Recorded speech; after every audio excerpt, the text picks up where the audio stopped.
Hello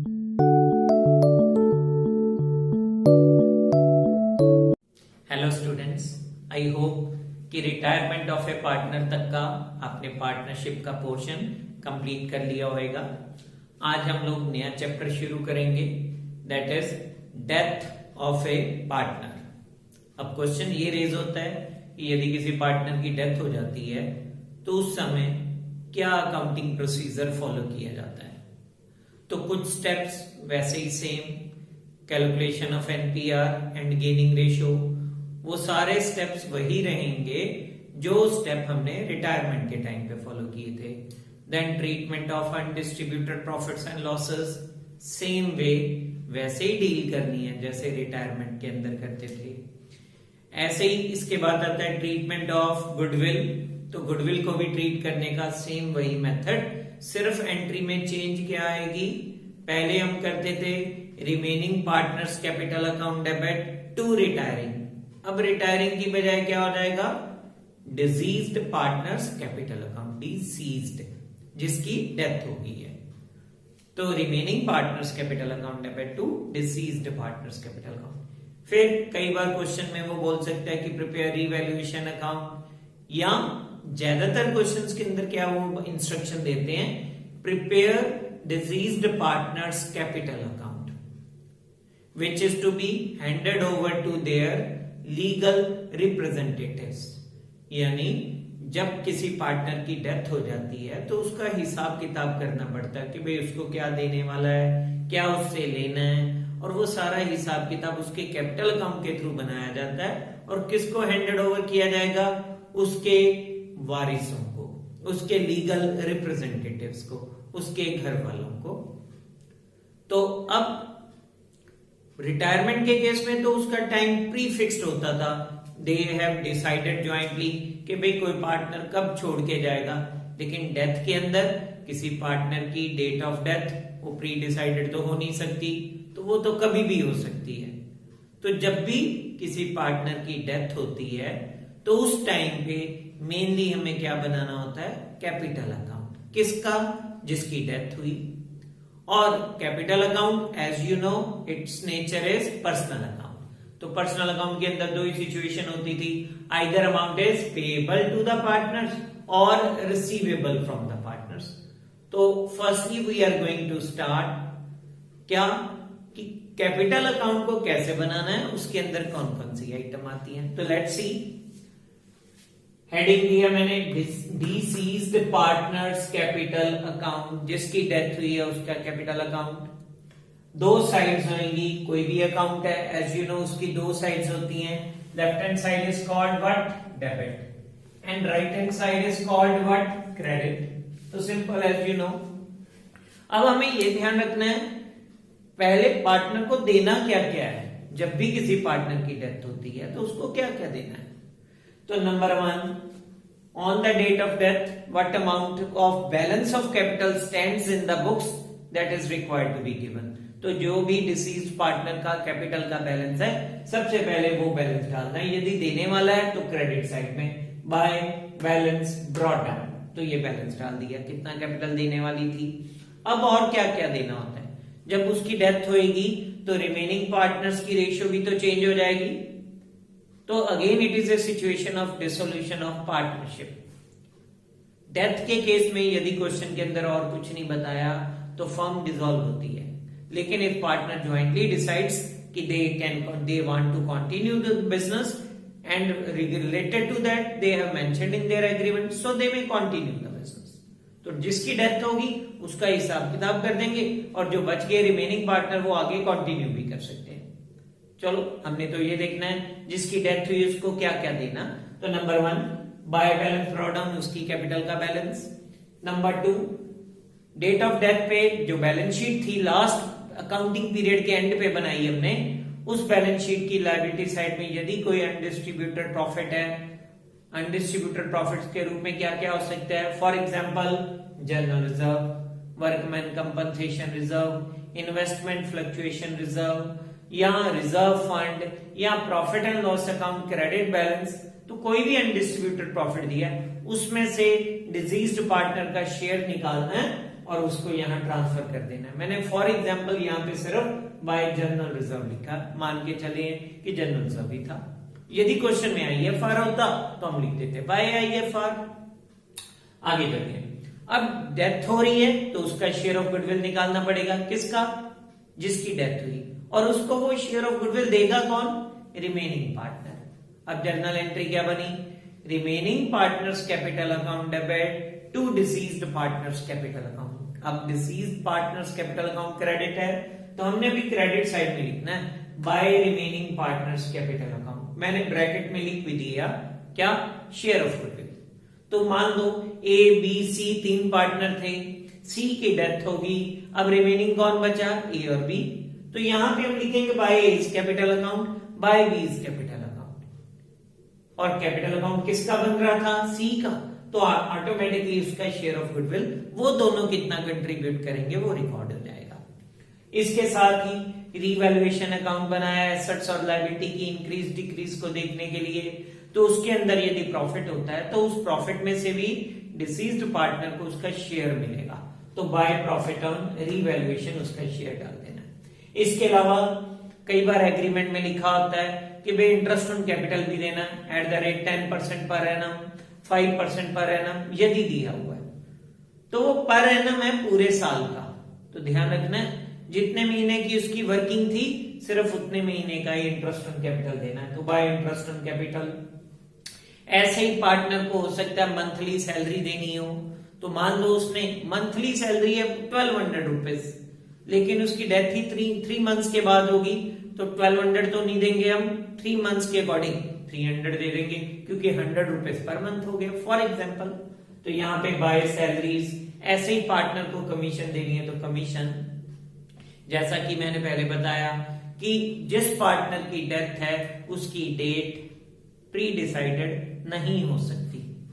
तो मान लो किसी एक पार्टनर की death in between the accounting period 2 महीने के बाद होगी, 3 महीने के बाद होगी, 6 महीने के बाद होगी। तो 6 महीने के बाद हम फाइनल अकाउंट तो नहीं बना सकते। फाइनल अकाउंट कब बनता है? At the end of the accounting period. तो उस वर्किंग पीरियड में 2 महीने, मान लो 2 महीने के बाद डेथ होगी, तो 2 महीने के अंदर क्या बिजनेस को प्रॉफिट हुआ या लॉस? यदि प्रॉफिट हुआ तो उसमें से भी उसे शेयर मिलेगा, और उस शेयर को क्या लिखना है? By profit and loss suspense account. याद रखना क्या लिखना है? By profit and loss suspense account. ये बहुत इंपॉर्टेंट क्वेश्चन है, थ्योरेटिकली एग्जाम में आता है।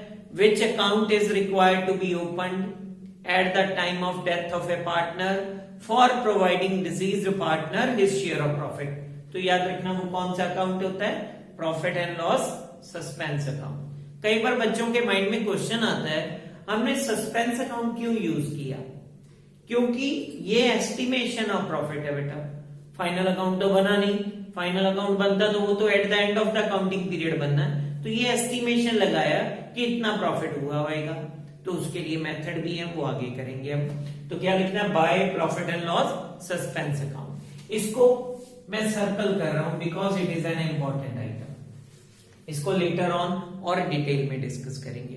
अब जो जो देने वाला उसका एड अप करके ग्रैंड टोटल लगा लेना है। ये तो देना था, अब हम देखें लेना क्या क्या होता है डिसीज्ड पार्टनर से। तो एक, यदि कैपिटल का बैलेंस क्रेडिट नहीं था, डेबिट बैलेंस था, तो इट मींस देने वाले नहीं थे, फिर बाय बैलेंस ब्रॉट डाउन नहीं आएगा। फिर देने वाले थे तो टू बैलेंस ब्रॉट डाउन आ जाएगा। इसके अलावा यदि एसेट साइड के अंदर गुडविल ऑलरेडी एग्जिस्ट करी है, उसे कहते हैं परचेज गुडविल, उसको राइट ऑफ किया जाता है। तो उसमें से डिजीज पार्टनर का कितना शेयर था वो आ जाएगा टू गुडविल अकाउंट। एंट्री बनी deceased partners capital account debit to goodwill, तो टू गुडविल डाल देना है। ऐसे ही यदि अनडिस्ट्रीब्यूटेड लॉस है एसेट साइड में, कई बार लिखा होता है एडवर्टाइजमेंट सस्पेंस अकाउंट, कई बार लिखा होता है profit and loss account debit balance, कई बार लिखा होता है डेफर्ड रेवेन्यू एक्सपेंडिचर।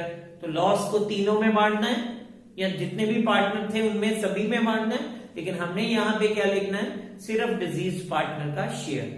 तो एंट्री बनी deceased partners capital account debit to profit and loss account, या टू एडवर्टाइजमेंट सस्पेंस, या टू डेफर्ड रेवेन्यू एक्सपेंडिचर। ऐसे ही यदि उसकी ड्राइंग्स भी दी हुई है कि डेट ऑफ डेथ तक पार्टनर ने इतने पैसे पर्सनल यूज के लिए निकाले थे, तो वो टू ड्राइंग्स भी आ जाएगा। उस ड्राइंग्स के ऊपर यदि ब्याज भी लेना है बिजनेस ने तो टू इंटरेस्ट ऑन ड्राइंग दिया जाएगा उतने महीने का। फिर रिवैल्यूएशन अकाउंट बनाया, प्रॉफिट आया तो क्रेडिट में शेयर देना है, लेकिन लॉस हुआ तो लेना है, टू लॉस ऑन रिवैल्यूएशन। ऐसे ही जो एस्टिमेटेड वर्किंग पीरियड के लिए हमने कहा था यदि प्रॉफिट हुआ तो क्रेडिट साइड में आएगा बाय P&L सस्पेंस, बट यदि लॉस हुआ तो फिर डेबिट साइड के अंदर to profit and loss suspense account, ये याद रखना है। ऐसे ही क्रेडिट साइड का टोटल लगाना है कितना देने वाला था, डेबिट साइड में जितना लेने वाला वो माइनस करके अल्टीमेटली जितना बच गया that will be transfer to deceased partners executors account. Executor account क्यों? अरे भाई पार्टनर की तो डेथ हो गई है, अब पेमेंट किसको करेंगे? उसके रिप्रेजेंटेटिव्स को, उसके घर वालों को, फैमिली मेंबर्स को, जो भी लीगल हेयर है उसको पेमेंट हो जाएगी। गेटिंग? तो क्या बनाना होता है at the time of death of a partner? Majority time question में वो बोलेगा prepare deceased partners capital account which is handed over to the executors of deceased partner, यानी legal representatives of deceased partner. अब इसमें सबसे ज्यादा important है profit and loss suspense, कि यदि पार्टनर की, क्योंकि गुडविल की ट्रीटमेंट सेम होनी है वैसे जैसे हमने रिटायरमेंट में किया, बाकी सारी आइटम भी सिंपल है, उनमें कोई इतनी कैलकुलेशंस नहीं इन्वॉल्व, रीवैल्यूएशन अकाउंट भी वैसे ही बनना है। सिर्फ एक यही चीज इंपॉर्टेंट है, शेयर ऑफ प्रॉफिट कैसे निकाला जाए। अब डेथ तो होगी 2 महीने के बाद या 3 महीने के बाद, तो उसका शेयर ऑफ प्रॉफिट उस 3 महीने के अंदर प्रॉफिट भी हो सकता था, लॉस भी हो सकता था, तो उसको कैसे कैलकुलेट करना, तो याद रखना उसके लिए इस साइड का ही लिखा हमने, deceased partners share of profit for the working period. मान लो लास्ट अकाउंटिंग पीरियड 31 मार्च 19 को खत्म हुआ और नया सेशन शुरू हुआ 1 अप्रैल 19 को, और 3 महीने के बाद 30 जून 2019 को उसकी डेथ होगी, तो अप्रैल मई जून 3 महीने काम किया उसने। अब 3 महीने के अंदर प्रॉफिट हुआ कि लॉस, उसका एस्टिमेशन लगाया जाता है। तो एस्टिमेशन लगाने के लिए याद रखना 2 मेथड है हमारे सिलेबस में। कौन कौन से? एक सेल बेसिस यानी on the basis of sale we can calculate deceased partners share of profit, और दूसरा टाइम बेसिस। तो टाइम बेसिस के अंदर हम इस मेथड को अप्लाई करते हैं डिसीज पार्टनर का शेयर ऑफ प्रॉफिट निकालने के लिए। तो सबसे पहले हम सेल बेसिस को डिस्कस करें। तो सेल बेसिस के अंदर फार्मूला आता है deceased partner share of profit is equal to last year profit, पिछले साल का, पूरे साल का प्रॉफिट दिया होगा, और divided by last year sales, पिछले पूरे साल की सेल भी बताई होगी। मान लो ये साल था 1 अप्रैल 19 से शुरू हुआ तो खत्म कब होएगा? 31 मार्च 20, तो 1920 करंट ईयर, और पिछले वाला साल कौन सा बना? 18-19, तो 18-19 साल की पूरे साल का प्रॉफिट भी दिया होगा, पूरे साल की सेल भी दी होगी। तो फार्मूला बना last year profit over last year sales.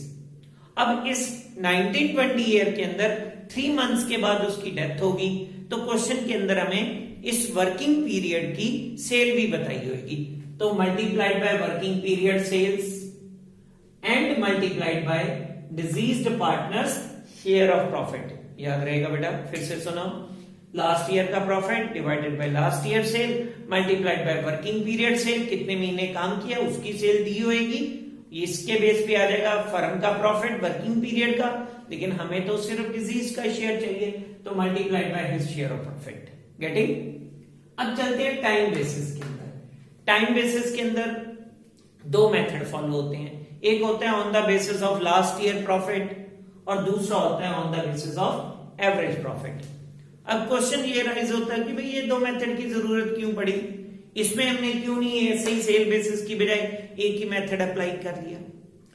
तो कब लास्ट ईयर प्रॉफिट अप्लाई किया जाता है या कब on the basis of average profit use किया जाता है? तो नंबर 1 हमें डिपेंड करना पड़ेगा क्वेश्चन में इंस्ट्रक्शन क्या है और उसके अकॉर्डिंग हम सॉल्व कर लेंगे। लेकिन इन दोनों मेथड का रीजन क्या है, वो रीजन बहुत इंपॉर्टेंट है जानना। मान लो 3 पार्टनर थे, ए, बी और सी। पिछले कुछ सालों से वो बिजनेस चला रहे हैं और प्रॉफिट्स के अंदर स्टेबिलिटी है ना, मतलब स्टेबिलिटी का मतलब बहुत ज्यादा फ्लक्चुएशंस नहीं है। तो मान लो पिछले 3 साल की बात करें, पहले साल प्रॉफिट हुआ 80,000 का, दूसरे साल हुआ 79,000 का, तीसरे साल हो गया 81,000 का, तो ऑलमोस्ट एवरेज वही चल रही है। तो इस केस में फर्म के पार्टनर्स दे में डिसाइड कि डिजीज पार्टनर को हम शेयर ऑफ प्रॉफिट देंगे। इस साल के अंदर कितना हुआ, क्योंकि इस वर्किंग पीरियड तो पूरा नहीं हुआ अकाउंटिंग पीरियड, तो वो मान के चलते हैं कि भाई इस अकाउंटिंग पीरियड में भी उतना ही प्रॉफिट होगा जितना कि लास्ट ईयर हुआ था। तो फिर वो फॉलो करते हैं on the basis of last year profit. अब इसके अंदर फार्मूला क्या बनेगा, deceased partner share of profit is equal to, second formula, last year profit, पिछले साल का कितना profit, multiplied by working period. मान लो उसने 3 महीने काम किया तो 3/12, आउट ऑफ 12 1 ईयर उसने कितना काम किया 3 मंथ्स, तो 3/12 multiplied by deceased partner share of profit. मान लो 3 पार्टनर थे इक्वल, तो इसका हिस्सा हो गया 1/3। गेटिंग, 2 फार्मूले डिस्कस हो गए। अब हम चलते हैं on the basis of average profit. Average profit इसलिए अप्लाई किया जाता है, इसलिए फर्म डिसाइड करती है, इस मेथड को ऑप्ट करती है यदि प्रॉफिट्स के अंदर प्रीवियसली फ्लक्चुएशन चल रही हो। मान लो किसी एक साल प्रॉफिट बहुत ज्यादा ह्यूज है, दूसरे साल लॉस हो गया, तीसरे साल कम प्रॉफिट हुआ, तो अब लास्ट ईयर का प्रॉफिट तो बेस नहीं मान सकते क्योंकि प्रॉफिट्स में फ्लक्चुएशंस बहुत ज्यादा है। तो इस केस में एवरेज निकाल ली जाती है। तो अब एवरेज प्रॉफिट के केस में फार्मूला क्या बनेगा, deceased partner share of profit is equal to average profit multiplied by working period multiplied by deceased partner share of profit. तो ये इस चैप्टर का हम कह सकते हैं इसेंस है, ब्रीफ समरी है। अब इसी के बेस पे हम इसका 1 या 2 न्यूमेरिकल क्वेश्चन करेंगे and you will be able to understand. Okay students, तो न्यूमेरिकल पार्ट शुरू करते हैं। Back exercise questions chapter death of a partner, page number is 7.29। इसके अंदर एक टॉपिक दिया हुआ है डेथ ऑफ ए पार्टनर और ब्रैकेट में लिखा है new profit sharing ratio and gaining ratio. वैसे तो ये सारा टॉपिक रिटायरमेंट के बेस पे ही है, फिर भी इसमें से कोई एक क्वेश्चन हम उठाते हैं, दैट इज क्वेश्चन नंबर 3। तो let's start discussing question number 3, book T S. Grewal. Question number is 3, page number is 7.29। Hope you have opened your book. तो let's start. I am going to read the statement so that you will be able to understand.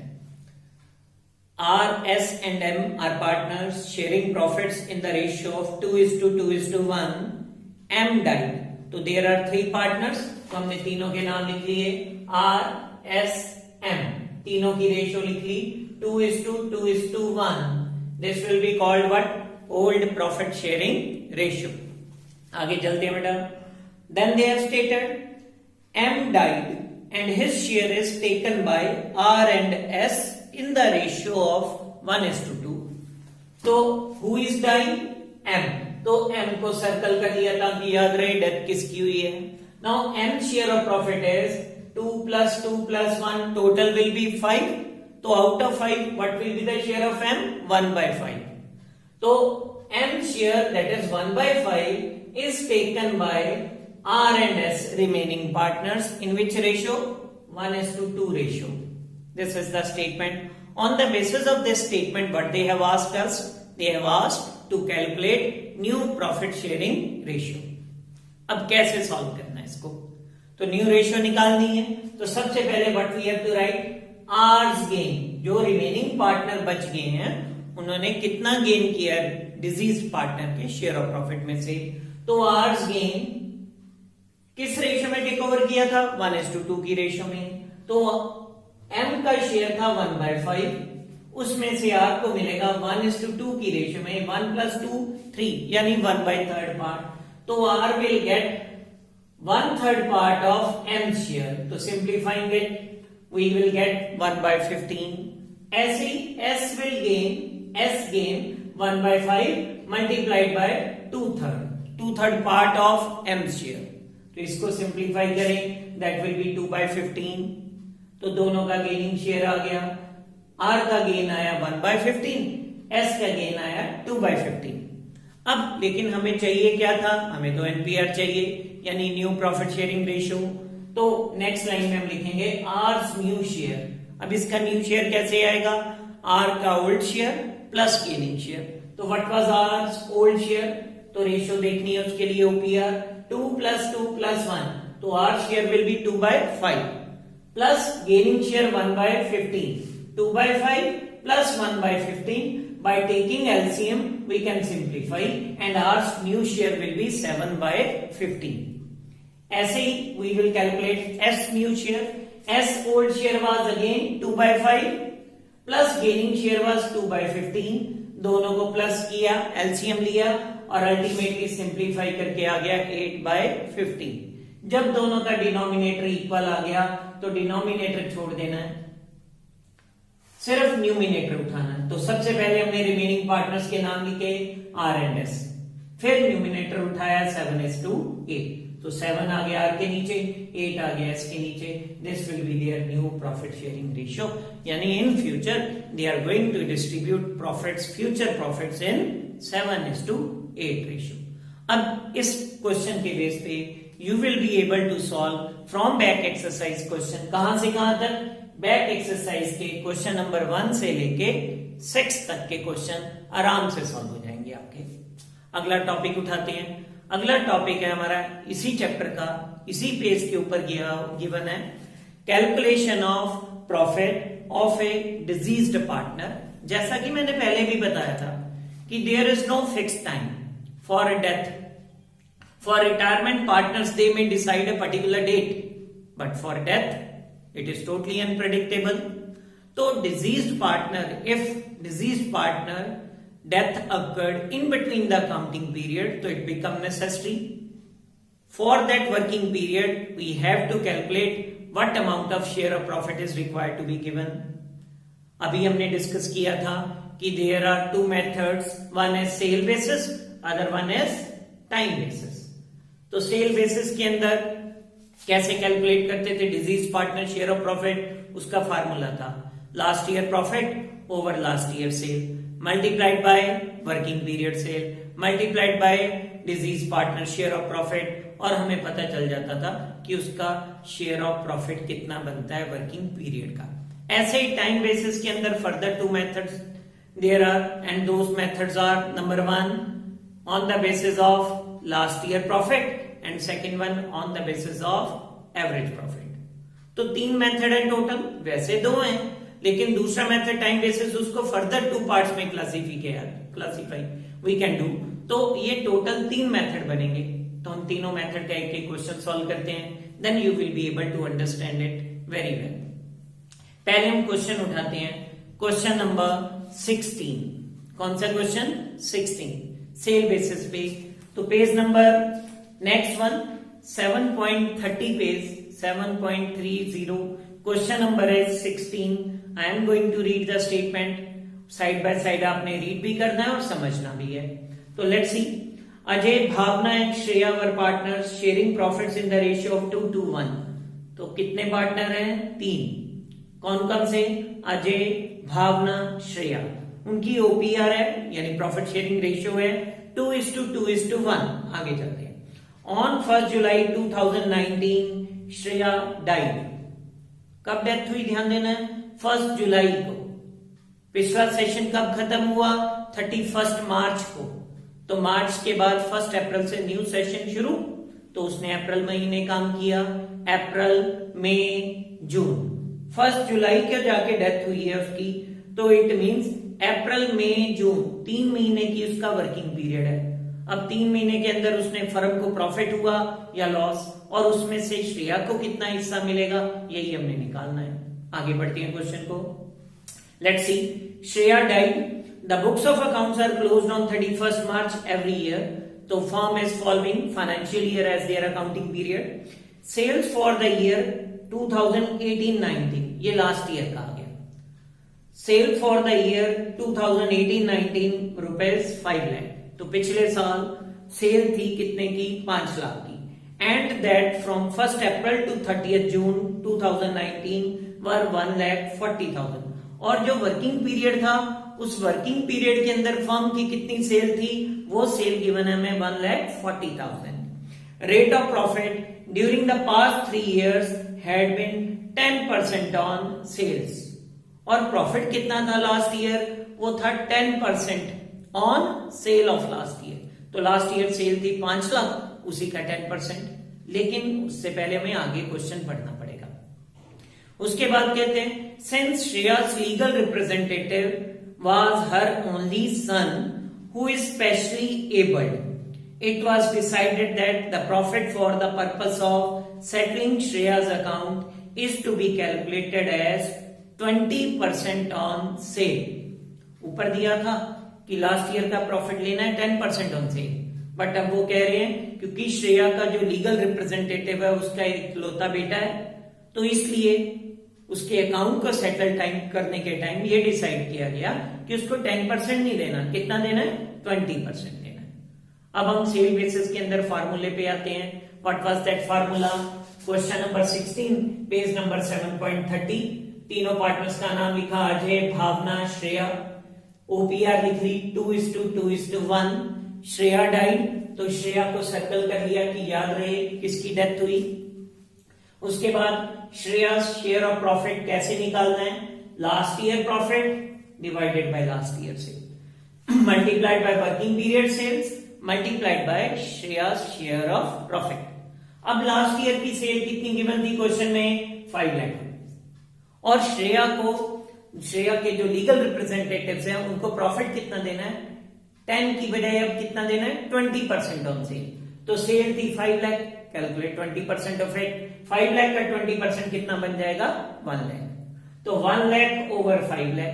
फिर working period की हमें cell बताई हुई है, working period की sale कितनी given है, 1,40,000 मल्टीप्लाइड बाय श्रेया का शेयर ऑफ प्रॉफिट। ओपीआर के अकॉर्डिंग 2:2:1, तो Shreya will get 1/5 part of it, तो 1/5 किया। By simplifying, we have calculated what amount of Shreya's share of profit for working period. It will be 5,600. Getting 5,600. Just see in the last line, calculate Shreya's share of profit till the date of her death. तो श्रेया का share of profit आ गया 5,600। और साथ में उन्होंने कहा pass journal entries. Pass necessary journal entry for the same, and that journal entry will be profit and loss suspense account debit to Shreya's capital account। 5,600 का share था, उसी से ये एंट्री डाल देनी है। And in narration what we have to write, being Shreya's share of profit transferred to her capital account। I hope you are able to understand, quite easy।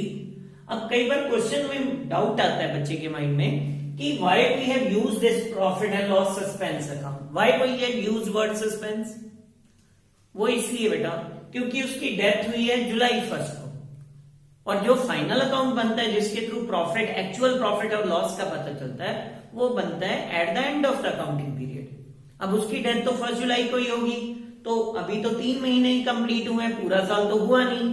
तो इसलिए in between the year if a partner die, तो उसके share of profit को निकालने के लिए उस 3 महीने के अंदर फर्म का कितना प्रॉफिट हुआ होगा एस्टिमेशन लगाई जाती है। तो उसके लिए एक सेपरेट अकाउंट ओपन किया जाता है, जिस अकाउंट को क्या कहते हैं, profit and loss suspense account. In 80 marks question in exam they may ask you this particular question, which account is required to be opened for providing deceased partners share of profit for working period। तो simple answer is profit and loss suspense account. तो entry क्या बनी थी, profit and loss suspense account debit to Shreya's capital account. Getting? ये कौन सा method, cell basis. अब हम कवर अप करते हैं टाइम बेसिस। टाइम बेसिस के अंदर 2 मेथड अवेलेबल होते हैं, एक on the basis of last year profit और दूसरा on the basis of average profit. Last year basis के बेस पे क्वेश्चन देखते हैं हम। एक क्वेश्चन है question number 10, come to the statement, page number again 7.29। Let's see, I am going to read the statement, then you will be able to understand. Ram, Manu और Hari were partners in a firm. Hari died on 30th जून 2020। तो death किसकी हुई है? हरी की। तीनों partners के नाम तो बता दिए, लेकिन शेयर नहीं बताया, profit sharing ratio is missing. तो याद रखना, rules applicable in the absence of partnership deed says what? In the absence of what? Partnership deed, all profits and losses will be distributed equally. तो तीनों की ratio बन जाएगी 1:1:1। आगे चलते हैं। हरी died on 30th June 2020.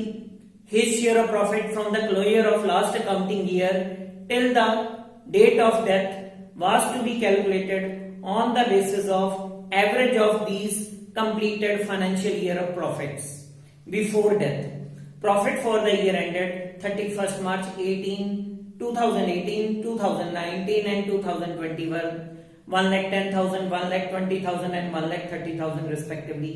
Calculate Hari's share of profit till the date of his death and pass necessary journal entry for the same.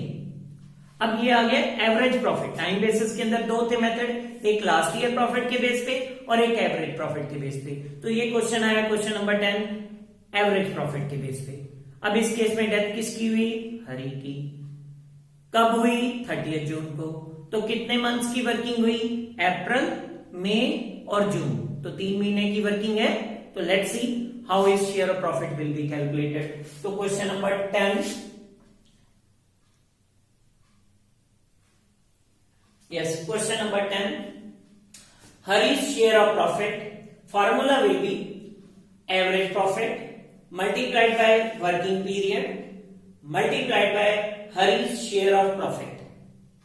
याद रखना फिर से, average profit multiplied by working period multiplied by Hari's share of profit। तो 3 partner थे, equal ratio है, तो Hari's share of profit will be 1/3। Death हुई थी 30 जून को, तो वर्किंग बनी 3 मंथ्स की, तो 3/12। एवरेज प्रॉफिट कैसे निकालते हैं?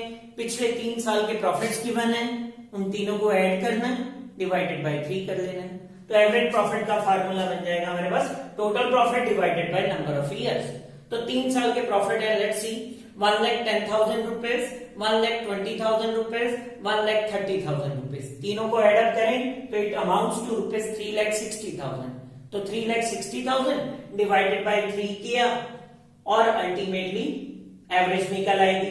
फिर उसको सिंप्लीफाई करना 3/12 और 1/3 के साथ मल्टीप्लाई करके ultimately Harish share of profit will be 10,000 rupees. तो अब एंट्री को डालने के लिए बोला है, what should be the entry? Entry will remain same, profit and loss suspense account debit 10,000 rupees to Harish capital account 10,000। Being Hari's share of profit transferred to his capital account due to his death। Getting? तो ये आ गया time basis के अंदर average profit method. अब एक question हम उठाते हैं सेल बेसिस के अंदर, कि सेल बेसिस के अंदर क्वेश्चंस को कैसे करना है। उसके लिए एक क्वेश्चन मैं और करवाने लगा हूं, that is question number 12। So let's see how it should be done. Question number 12 ये आ जाएगा, 3 मेथड है, एक सेल बेसिस, दूसरा है टाइम बेसिस। टाइम बेसिस के अंदर एवरेज प्रॉफिट का आपने अभी डिस्कस किया, अब लास्ट ईयर के प्रॉफिट को बेस मानते हैं। क्वेश्चन की स्टेटमेंट देखते हैं, क्वेश्चन नंबर 12 की। Radha, Tina and Rita were partner sharing profits equally. तो तीनों की ओपीआर 1/1 आ गई। रीटा डाइड, तो थर्ड पार्टनर की डेथ होगी कब? On 31st July 2020। तो वर्किंग पीरियड कैलकुलेट करो, 31 मार्च के बाद आगे अप्रैल, मई, जून, जुलाई। जुलाई को इंक्लूड करना है, क्यों? बिकॉज शी डाइड ऑन 31 जुलाई। तो वर्किंग पीरियड बनेगा कितने मंथ का? 4 मंथ्स का। आगे बढ़ते हैं क्वेश्चंस को। Radha and Tina decided to continue the business.